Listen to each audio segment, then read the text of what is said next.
Picture a woman trying to slap pink fuzzy handcuffs on a SWAT trainer in a grocery store parking lot, shrieking about the Constitution. I witnessed it, and it unfolded on a mundane Tuesday. One moment, my wife, Lauren, was striding toward the store in a hoodie and jeans, her sidearm holstered legal in our open-carry state. The next, a whirlwind of self-entitled fury named Patricia, our town's infamous HOA vigilante, charged at her, swinging a sequined purse and yelling about a citizen's arrest. No questions, no pause, just pure chaos as she tried to cuff Lauren like a wannabe TV cop. Lauren, cool as ice, pivoted, caught Patricia's wrist mid-swing, and said, "You don't want this fight." Patricia didn't flinch, not even when cops arrived, not when Lauren handed over a card, and not when an officer paled, whispering, "Ma'am, she trains our SWAT team." Our Tuesdays were usually tame: coffee, errands, a quick store run.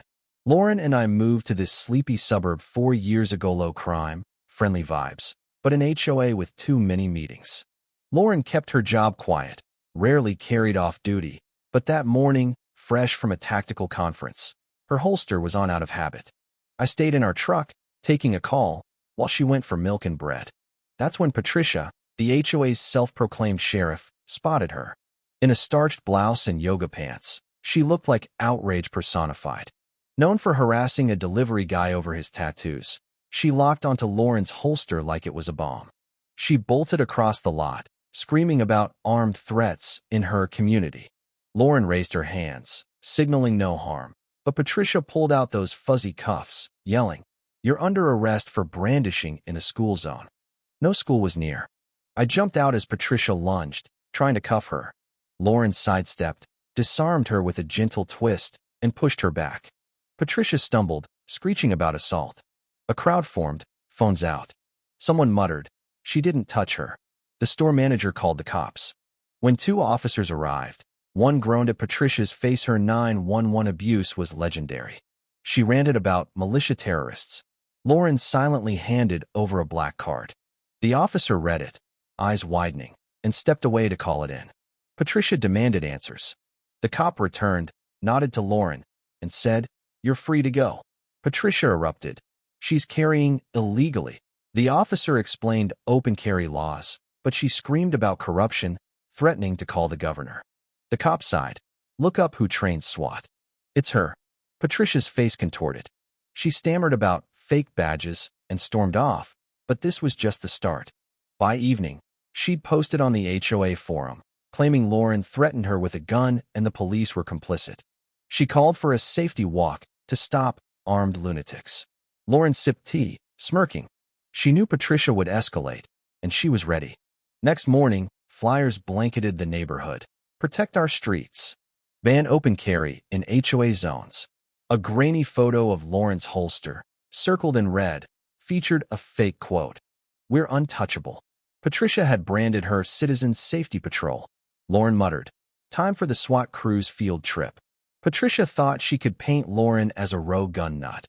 Unaware, she commanded respect from every tactical unit in the region. She didn't just know the law shaped it. Wednesday, we found laminated flyers on every pole and mailbox, announcing an emergency HOA safety meeting in Patricia's driveway. She'd set up tables, a flag-draped podium, and a karaoke mic, wearing a vest labeled Neighborhood Defense Unit.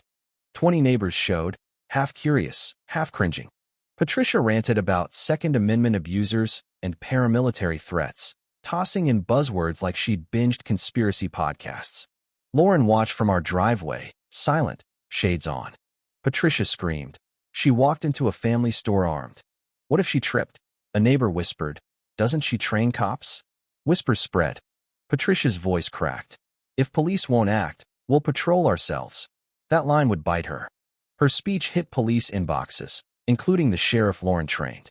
She filed an HOA complaint, citing harassment, libel, and impersonating law enforcement. Patricia's patrols skirted legality. The HOA called a meeting at Patricia's house, claiming the community center was unsafe.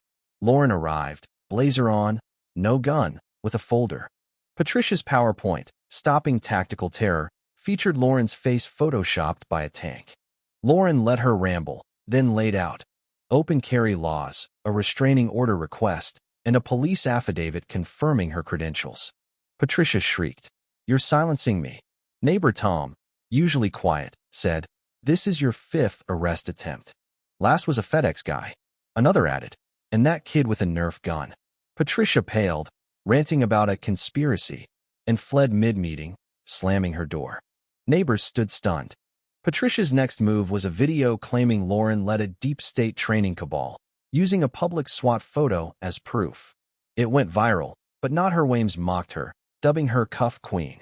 Someone synced her rant to Cartoon Falls. A training officer sent Lauren, "Need the demo team?" She didn't sue. She educated. She hosted a safety awareness seminar at the community center, open to all, with snacks. Patricia called it a gun rally. 50 showed up. Lauren's slideshow explained carry laws, de-escalation, and civilian overreach dangers, showing blurred footage of the Cuff incident. "Well-meaning people can become headlines for the wrong reasons," she said. Applause roared. Patricia lurked outside with binoculars. Lauren waved, unshaken. Next morning, a manila envelope appeared at our door, photos of Lauren, red-inked with "We're watching." Patricia had crossed into creepy. Lauren called her SWAT crew. Days later, signs announced a tactical training site across from Patricia's Hoshan empty lot. Armored vans, barricades, and dummies appeared. At 7 a.m., drills began. Hostage extractions, riot tactics. Training rounds echoed. Patricia hit the deck behind her roses. Lauren led, headset on, as officers practiced shield formations facing Patricia's driveway. Patricia burst out, sun hat flapping, screaming about military harassment, spraying a hose that dribbled pathetically. An officer deflected it with a shield. She fled, megaphone ranting about tainted water. Neighbors clapped at Lauren's coffee break with SWAT. Patricia's fake Suburban Truth News badges didn't help. She demanded a training site interview. Real reporters exposed her. Her video, "Tyranny in Suburbs," flopped, mocked online. Lauren offered monthly community safety classes. The city approved. Patricia got a city warning for impersonating press. At an HOA town hall, she ranted about Lauren's secret cop alliance, showing dog-walking photos as signals. Lauren resigned from the HOA, citing Patricia's hysteria, and submitted proof of her illegal patrols. Patricia fled, dropping a folder of Nextdoor screenshots. The board suspended her, launched an audit, and found she'd misused funds for vests and cones.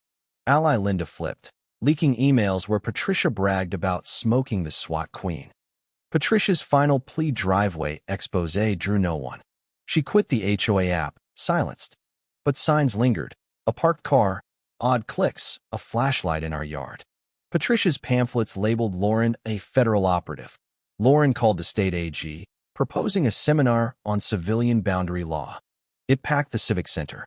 She showed the Cuff clip, explaining delusional authority fixation. Ovation followed. News hailed her. Patricia spray-painted our fence. "I see y'all." Lauren filed a harassment suit, compiling every flyer, video, and trespass.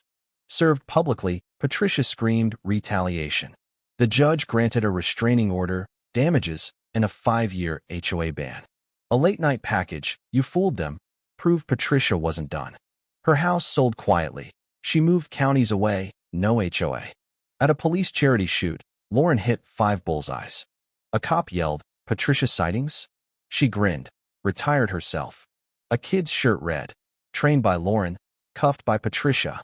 Strength wasn't Patricia's vests or scream sit was Lauren's calm, disciplined truth. She didn't fight loud. She won clear.